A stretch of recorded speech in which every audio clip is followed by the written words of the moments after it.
Welcome back po sa Panahon TV. Sa puntong ito, alamin po natin gaano kaya kalaki ang chance of rain na maaari nating maranasan sa mga susunod na oras, lalo pa ngayon na patuloy po sa pag-iral ang hanging amihan sa Luzon at ganoon din sa Visayas. Samantalang meron naman po trough yung extended part ng low pressure area na makakaapekto at iiral dyan po yan sa may Mindanao area. Alamin po natin yan sa pamamagitan ng Project NOAA ng DOST.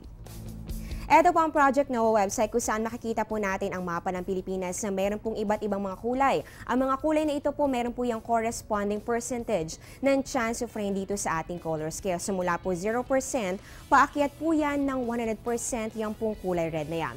So makikita po natin dito yung, unahin po natin yung mga areas kung saan po matataas yung chance of rain sa mga susunod na oras. Kapansin-pansin naman po na nag-iiba po talaga yung kulay dito po yan sa may bahagi ng Southern Luzon na meron po yung 60 to 100% chance of rain. Kaya para po sa ating mga kababayan dito, yung particular na po sa may Calabar Zone, meron po kayong mataas na chance of rain kaya doble ingat at syempre wag pong kalimutan ang pagdadala ng payong kung kayo po ay maagang papasok sa eskwelahan o kaya naman ay sa opisina.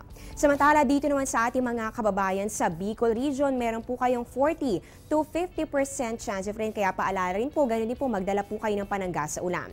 At dito naman po sa bahaging ito sa Eastern Mindanao, particular na dito sa may gitnang bahagi po ng Caraga, ganun din po sa may Davao Region. Ayan po, meron po yan 50 to 70%. Yan po ay ayon dito sa ating color scale. So ito po yung mga areas kung saan malaki po yung chance na kayo po ay makaranas ng maulang panahon. Yan po ay sa loob ng 1 hanggang 4 na oras. Samantala, para naman sa natitirang bahagi po ng Luzon, mula po yan dito hanggang dito po sa buong Visayas at sa natitirang bahagi po ng Mindanao, meron lamang po kayong 10 to 30% chance of rain. So maswerte po, maganda po ang panahon sa mga susunod na oras. Pero syempre, ito nga po ay valid lamang from 1 to 4 hours. So ibig sabihin po nito, posible po na after po niyan ay meron po mga pagbabago. Kaya po para po kayo mismo ay makita ang mga detaling ito, puntahan lang po aming website sa www.panahon.tv at nandito rin po yung link para mapuntahan ninyo ang Project NOAA ng DOST. At ngayon alam na po natin ang chance of rain dito sa ating bansa. Alamin naman po natin ang agwat ng temperatura sa selected Asian cities.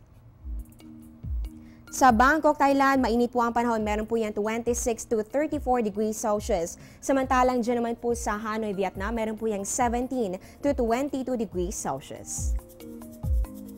Sa Hong Kong naman tayo, meron po yung 17 to 22 degrees Celsius. At sa Beijing, China, mababa po ang temperatura. Meron po yung 1 to 10 degrees Celsius. Sa Brunei naman tayo, meron po yung 24 to 29 degrees Celsius. At dito naman sa Rangoon, Myanmar, meron po yung 19 to 36 degrees Celsius. Dumako naman tayo sa ating global weather. Ayon po ito sa WMO o World Meteorological Organization.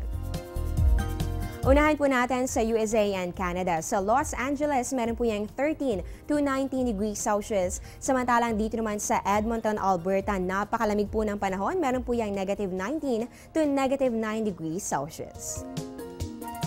Sa Europe naman tayo, sa Rome, meron po yung 5 to 12 degrees Celsius. Samantalang dyan naman sa Madrid, meron po yung 1 to 11 degrees Celsius. Puntahan naman natin ang Asia and Middle East. Sa Dubai, meron po yung 19 to 28 degrees Celsius. Samantalang sa New Delhi, India naman, bahagya pong mababa. Meron po yung 11 to 24 degrees Celsius. At panghuli na lang po natin dito sa Melbourne, meron po yung 15 to 22 degrees Celsius. At sa Wellington naman, meron po yung 14 to 22 degrees Celsius. Samantala mga kabayan, alam nyo ba na ngayon po ipinagdiriwang ang Sibug-Sibug Festival? Alamin po natin ang tungkol dyan sa aming pagbabalik.